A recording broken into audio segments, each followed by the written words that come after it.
Buongiorno e benvenuti alla conferenza stampa del nostro film fuori concorso Dead Man's Wire. Prima di cominciare vi presento gli ospiti al tavolo a partire dalla destra in fondo. Il produttore Cassian Elves,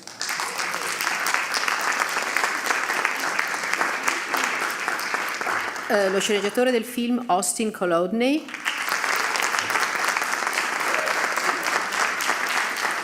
l'attore Cary Elves,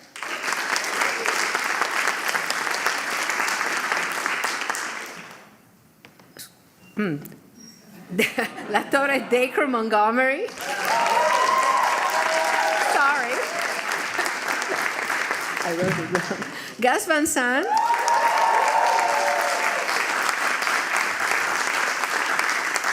Coleman Domingo, and Myla alla mia destra. Okay, here.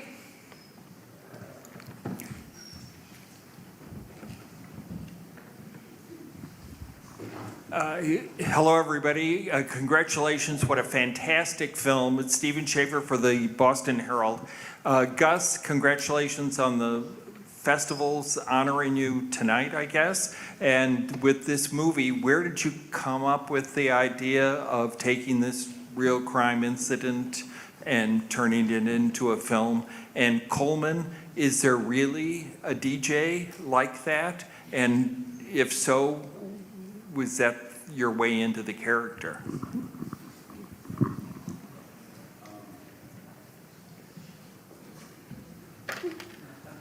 Testing out.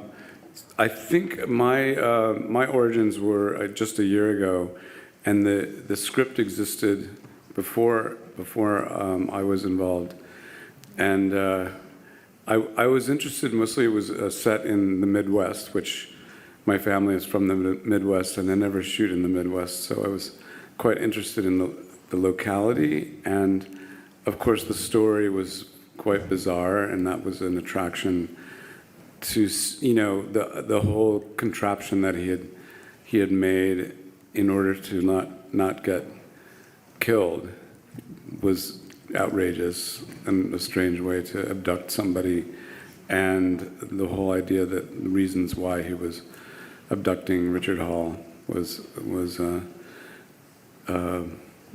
heroic in his way, misguided heroism.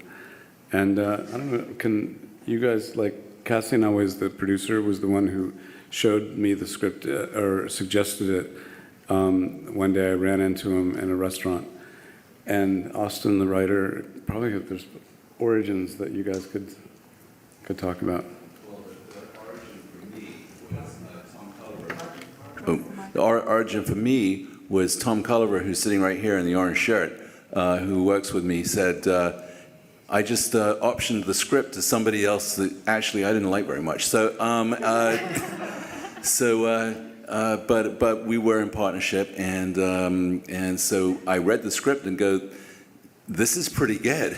And I wanted to make this movie, and so I started talking to Austin. It had various incarnations, which I don't really want to get into the various different machinations of how we made this film. But it, by some kind of, and I was just talking to Coleman about this, some type of miracle, I was sort of at the lowest point on this movie, and I happened to see Gus in a restaurant, walk across the back, and I'm like, this is a sign from God. And Gus and I have a history together because I was an agent for a long time, and at William Morris, and we worked on 5 movies together at that time, and so we knew each other pretty well. And I was like, and I've offered him many movies over the years, and he's very, very particular about what he wants to do, and this one just sparked it right away, which is again another miracle that we're all here. And then Austin really was the real beginning of all of this, the seed. Yeah, during the height of the pandemic in 2020, I saw footage on YouTube of Tony marching Richard down the streets of snowy Indianapolis and thought to myself, how's this not been made into a movie yet? The drama, the tension, and also the dark comedy of this crime that happened live on the airwaves in 1977 just felt rich for a cinematic adaptation. And the fact that it got in Gus Van Sant's hands is, as Cassie said, a miracle. I'm very grateful to be here. And then I'll add to that about Fred Temple. First of all, I'll just say this. I was literally sitting with Cassian at a breakfast meeting. We were talking about something completely else, and we were just wrapping things up. And I said, well, what are you up to next? And he told me about this film, and he said, I need to cast this radio DJ character. And I looked at him, and I don't ever put myself out like that, and I just thought, well, right here. But I didn't know exactly anything about this radio DJ or anything, and it's really based on a real radio DJ. What is his name, his real name? Fred Heckman was the name of the real DJ. And then Fred Heckman is a white Midwest gentleman DJ who our protagonists really listen to all the time. But then when I threw myself out there, Gus, we decided to name him, they named him Fred Temple. And he's also based on a real radio DJ that Gus grew up with as well, named William Roscoe Mercer, who is, dulcet tones, that he was also sort of the voice of the people, and someone who I believe that this character can trust, and someone that would have to help facilitate and be a part of this whole wild storm. So it's really based on a real man, transformed into me, and with some inspiration from Gus's childhood. I wonder which for the rest of the cast how they adapted people that were actually part of the real story into from themselves to the real people. Gus rang me and said, I want you to play a 56-year-old. And I'm 30, for the record. So, he's 56.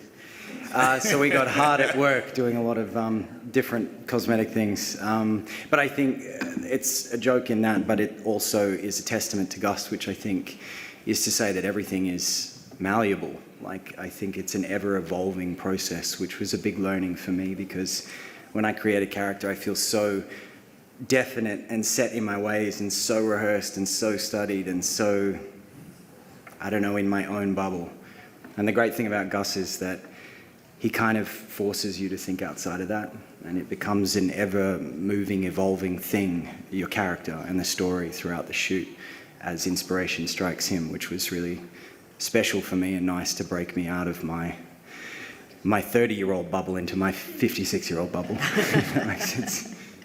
I had a very similar experience. When I got this call and they said, oh, you're going to play a reporter in the 70s, I thought, okay, well, I think there was only one black woman reporter on television in the 70s, and she's got a Farrah Fawcett blowout, and she's code switching, and she's giving her reporter voice, thank you, good night. And I said, okay, that's where I'll start. And when I had my first call with Gus, he said, I'm really thinking like Angela Davis. And I said, oh, okay, cool. And I've never done like a real story playing a real person. And so my idea was you want to get as close to the real thing as you can get. But what is so inspiring and challenging about Gus is he was like, yeah, well, I don't care about that. I want you to make your own version of this thing.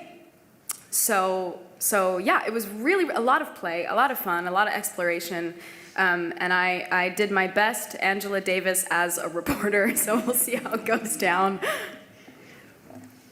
Carrie? I was very fortunate in that I was able to I had time to go down to Indianapolis, and I met with my character's two sons, Jason and Mike Jr., and Jason is a police officer, took the same role as his dad and became a police officer. And they provided me with so much material. I mean, it was just a godsend. And they were very supportive and gave me footage from a documentary that their father had made, including all the outtakes. And gave me all of his curse words, which Gus took a shining to and ended up using quite liberally in the film, which was great fun. And yeah, and then I went to the Indianapolis Public Library and there was a lot of research there, a lot of newspaper research to be done there. And I took the walk from Meridian Mortgage down to when Tony Kuritzis commandeered a cop car. And it's the building is not there anymore, but the walk that he took is like 12 blocks in broad daylight, and it was quite an eye-opener. Anyway, I'm just very grateful to be a part of this picture. I've been a huge fan of Gus's for a long time, and I really badgered my brother to put me in this movie, and so I'm very grateful. Yeah. Didn't have to badger me that much. When Carrie says do something, I'm like, oh, okay. Before we get to the next question, I just want to point out that obviously Bill Skarsgård is not here on the panel, who's the star of this picture. He's shooting a movie in Australia right now, a huge action picture, and the producers were worried about letting him go. But it's not for lack of enthusiasm. I think you guys can all agree he's absolutely fantastic in this film.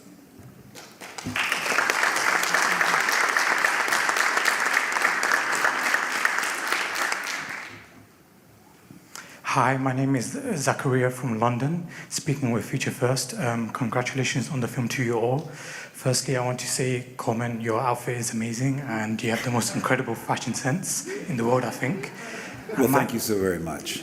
And my question to you is, from your previous film, Sing Sing, and now this film, Dead Man's Wire, both based on true stories, as an actor, how do you internalize your creative process and prepare yourself for these roles? Well, that's a great question. I think, I usually it's all about the source material for me more than anything, and then going into some deep research, knowing that they were very real people.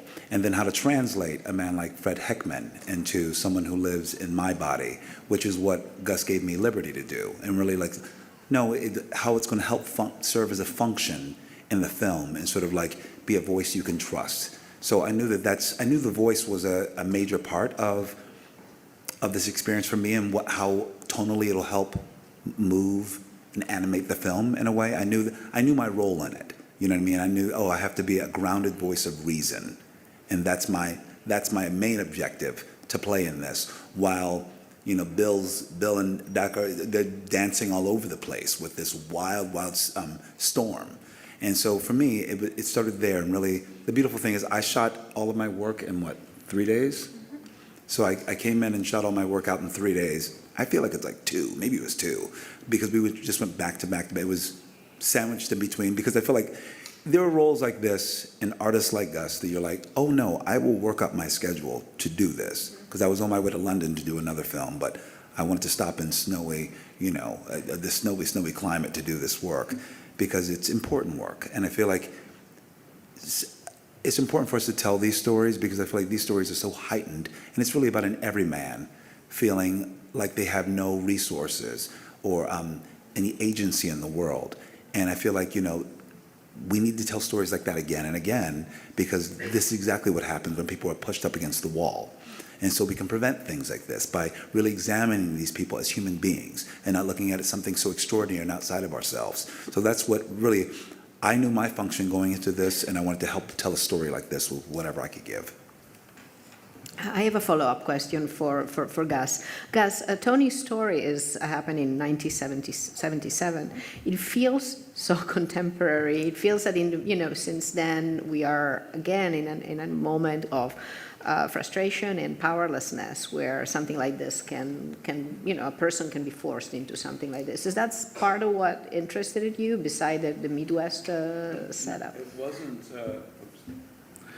It wasn't.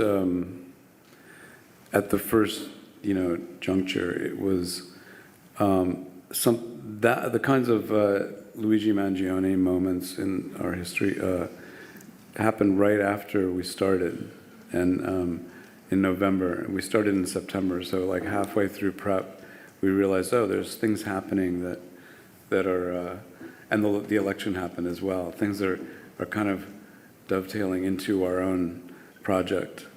So. We thought, is it good or bad? Or it was interesting.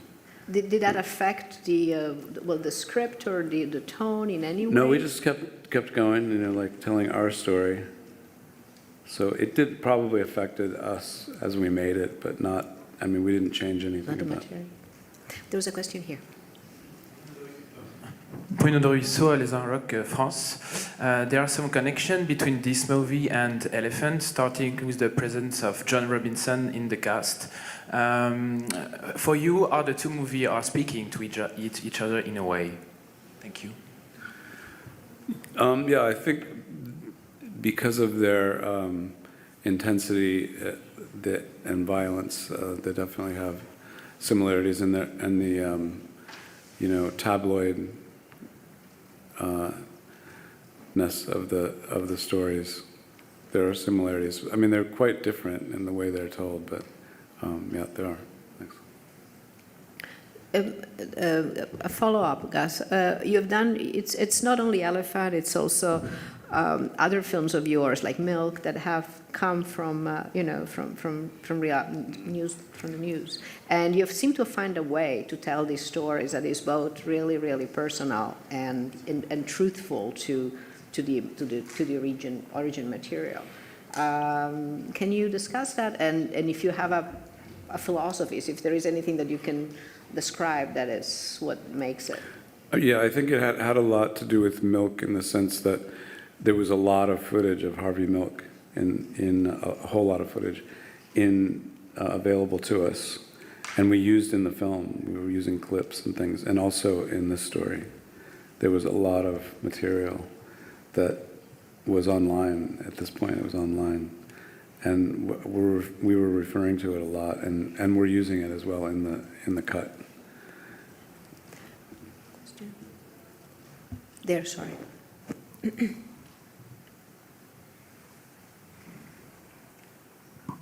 Hello, thank you so much for the movie. It really touches on the variety of levels. My question is, for the whole team, and for Gus, of course, and for Bill, who is not here, is what helped you to develop this character in a way that you basically sympathize with him, and what were the main points for each of you to make this person as relatable as possible? Yeah, thank you so much. A two-part answer to that. First, just on Bill, while we're here, I know you brought it up, but I want to give a huge shout out to him. We spent, a month in a room together, connected by a piece of wire, and I haven't honestly made a better friend in a castmate ever. He really, again, a bit like Gus, forced me to get out of my head. I never socialise while I'm shooting. He forced me to come and socialise. And I think, hopefully this answers your question, he kind of humanised himself to me, which humanised Tony in a way at the same time, if that makes sense. When we set out to shoot, and Gus can correct me if I'm wrong, the movie read on paper more heavily as a drama thriller, to me at least. And it became an irreverent, dark comedy in a way. And Bill and I, Tony and Dick, are kind of the odd couple in a way. And I feel like in parallel to shooting, Bill and I developed the same kind of weird relationship, if that makes sense. And I felt that he was a very intense performer like me, and we just ended up laughing like I've never laughed on set before like that. And it was funny, it bled into Tony and Dick's relationship, and I think it humanized Tony as the little man who's trying to confront capitalism and all of the topical things that we're talking about as a movie, but more broadly in this conversation. And I think also, hopefully, we humanize Dick as well. Not all people who are children of powerful people are also equally as awful. Do you know what I mean? And I think it was really valuable in those few scenes to see the power that, his father, who's played by Al Pacino, have over your children, and when you're trying to pursue something and be something. So I think it was a really interesting dynamic dissected in one room over the course of an hour and a half of the film. Hopefully that answers your question. I just wanted to give a shout out to Bill as well, because he's not here and a very special human and great creative.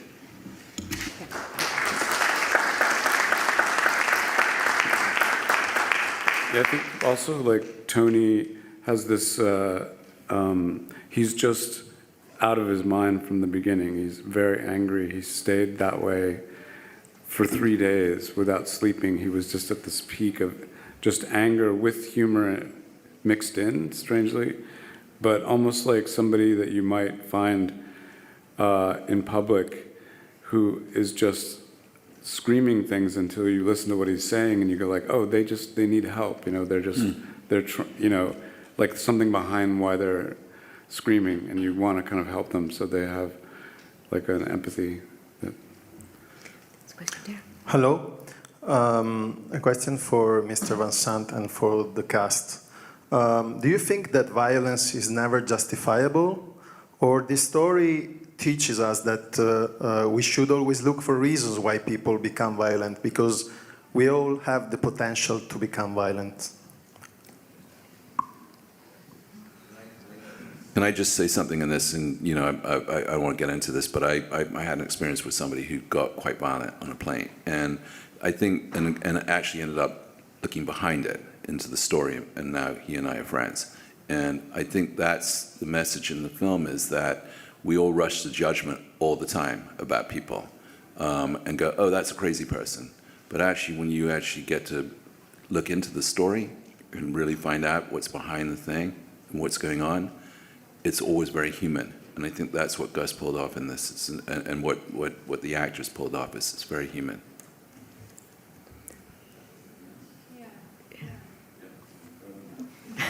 That feels like the answer. Gus, the film, as is set in the 70s. It also has a really lovely 70s texture. Can you talk a little bit about your stylistic choices? Yes, I mean, the 70s was a great period for myself. I was in LA at the time. But I think each one of the artisans, the production designer, costumer, had, filled it out with their own ideas. We had reference photos. I liked to look at William Eggleston photos, because a lot of them are from the 70s. And they're very bright colors, and they're in the Midwest as well. But it was a moment by moment, item by item building of what we thought of the 70s. And then the cameras and the way we shot it as well, it was kind of guiding it into like something that we had seen in photographs. And the rhythm also, the edit. Oh yeah, the rhythm, yeah. Sar Klein, he was maybe here. Was he edited quite fast, and he all of a sudden it was in a month it was like finished, and I really had almost nothing to do with the edit. It was like I just walked in, watched it, liked it, and which has never happened before. There's a question here. When Coleman said he had done his entire role in 3 days, it just made me think of Al Pacino. How did he work into the schedule? And Dacrid, did you ever meet him? Gus rang me, said Al Pacino's going to be playing my dad. I lost my mind. And then Al took me and my partner Liv, who's sitting in the front row here, out for dinner in LA, which I was extremely nervous about, and I had just been balded and my eyebrows had been taken off, and they wouldn't let me wear a hat in the sunset in the Tower Bar. And I said to Dimitri, the maitre d', I was like, this is one time you're going to meet. Anyway, I took my hat off and had dinner with Al Pacino, and we both discovered he has just such a deep love for movies, and I'm a total cinephile, and I don't know, he felt like an old soul friend, I don't drink, he doesn't drink, and he has a sweet tooth, and so do I, and we ended up just eating cookies all night, and having the actor's studio is below the Tower Bar, and he turned to me and my partner at one point in the night, and he goes, I've got the key. Do you want to go down? Do you want to go into the actor's studio? He's like, I love acting. Let's go down. Let's do a monologue. And I was like, this is a very special moment. Logistically, shooting the scenes, Sam Pressman, shout out, actually read the role of my father during the phone call scenes, because Al's scenes were shot separately, but we did do a rehearsal with Al in pre. But just I don't think it really gets more iconic, maybe Marlon Brando and a couple other people, but he's just such a generous performer, which is really special for me because it's not always great to meet your heroes, and I feel like he's a hero, and it was great to meet him. So hopefully that answers the question.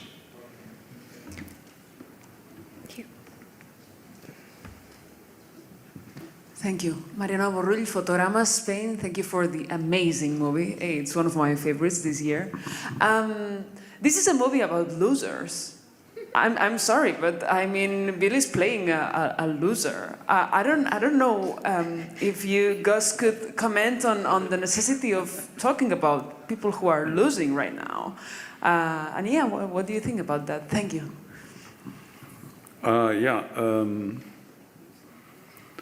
I think, he was trying to be a winner in entering into a mortgage contract. And I think, bumps along the way, he found that, he was starting to lose ground and becoming more and more out of control. And I don't ever think he thought of himself as a loser. I felt he thought things were being taken away from him. And I think they were. I mean, in certain ways, there's this idea that the mortgage company, on purpose, took away his clients who were like signing up to rent the space that he was going to build, because they thought it was a good idea, and that's what Tony was accusing them of.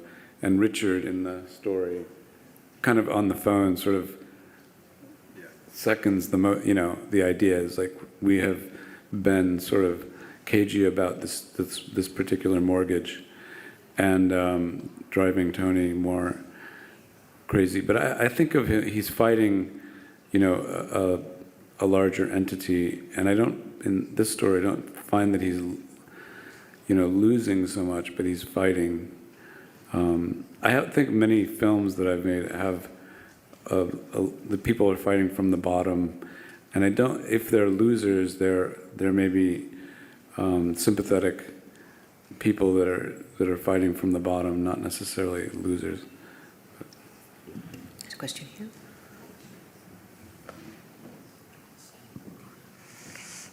My question is for Myhala. Firstly, congratulations on Industry Season 3 and 4. Your performance in Season 3 was incredible. I loved it. And for this film, I wanted to ask, could you please share your joys in working with such a fantastic cast and director, and any challenges that you are especially proud of overcoming?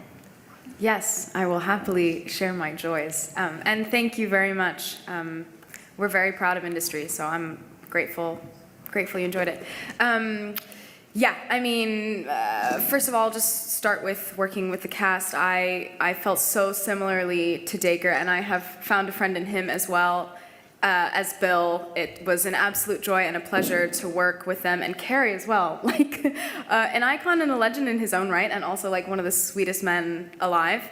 And making this film was like, it felt kind of like guerrilla filmmaking. We were in the dead of winter in Kentucky. It was very cold. Everything was frozen all the time. So just physically speaking, it was hard on our bodies. And Bill and Dacre were out there for hours on end in below freezing temperatures in, Hawaiian shirts and whatever, and still making it work the way they did. It was impressive, shocking, and playing a reporter, a person witnessing something so grand they can't believe it's happening, it really wasn't that hard. I felt that way anyway. And of course, meeting Coleman, another man, nicest in the world, it was a pleasure. And working with Gus was a joy. Gus is like, I felt very much like I wanted to make him happy. He gives you the vibe, or proud, he gives you that vibe like you just want to make him proud. He's also a man of, oftentimes on set, very few words. So sometimes it was hard to tell whether or not I was making him proud. In the end, I knew I was. But yeah, it was great. I think my biggest challenge on this was it was the first time I was doing a dialect of any kind, and I was pretty nervous about that because I want to get it right. and I want to do it well, and I didn't want to sound too apart as Angela Davis playing a reporter from everyone else who maybe had a little twang here and there. I really wanted to find how I fit, and the beauty of that dialect I ended up having being filmed on the old cameras, I think is the thing that really made it feel symbiotic in combination with the original footage that we had. So yeah, huge challenge, incredible honor. Yeah, it doesn't get much better than this, I have to say. And unfortunately, we have to finish because we ran out of time. Thank you so much. Thank you for the film. Thank you.